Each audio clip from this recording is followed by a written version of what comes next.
আচ্ছা, আমরা একটা অঙ্ক দেখি যে ১, ২, ৩ দ্বারা ৩ অঙ্কের যতগুলো সংখ্যা লেখা যায় তাদের সমষ্টি কত? অর্থাৎ ১, ২, ৩ দ্বারা ৩ অঙ্কের যতগুলো সংখ্যা লেখা যায়, এই সংখ্যাগুলো কিভাবে লেখা যায়? এই সংখ্যাগুলো লেখা যায় ১, ২, ৩ তারপরে লেখা যাবে কত? ১, ৩, ২ তারপরে লেখা যাবে কত? ২ দেন হচ্ছে ৩, ১ তারপরে হলো ২ ১, ৩ ঠিক আছে? এভাবে বারবার করে লিখতে হবে এবং এগুলো যোগ করতে হবে। এটার একটা সহজ টেকনিক আমরা অবলম্বন করব। এই ৩ অঙ্কের কোনো সংখ্যা হইলে তাহলে যেটা করব সেটা হচ্ছে এই ৩ টা সংখ্যার আমরা হচ্ছে যোগফল বের করব এবং হচ্ছে ২২২ দ্বারা গুণন দিব। তাহলে কি হবে? এই ৩ টার যোগফল কত? গুণন দিব এই ৩ টার যোগফল দ্বারা।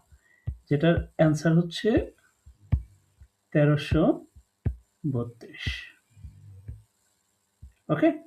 আচ্ছা, একইভাবে যদি এই সংখ্যাটা এরকম হয়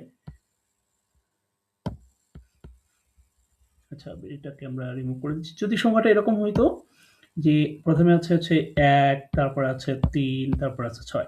এই ৩ টা সংখ্যা দ্বারা যতগুলো সংখ্যা লেখা যায় তাদের সমষ্টি কত? তাহলে কি করতে হবে? তাহলে আমাদের করতে হবে হচ্ছে ২২২ কে গুণ করতে হবে এই ৩ টা সংখ্যার যোগফল দ্বারা। অর্থাৎ এই ৩ টা সংখ্যার যোগফল হচ্ছে ১০। মানে হলো অ্যান্সার হলো ২, ২, ২, ০ ওকে?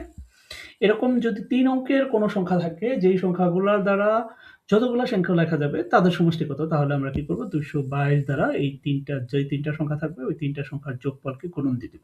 ঠিক আছে?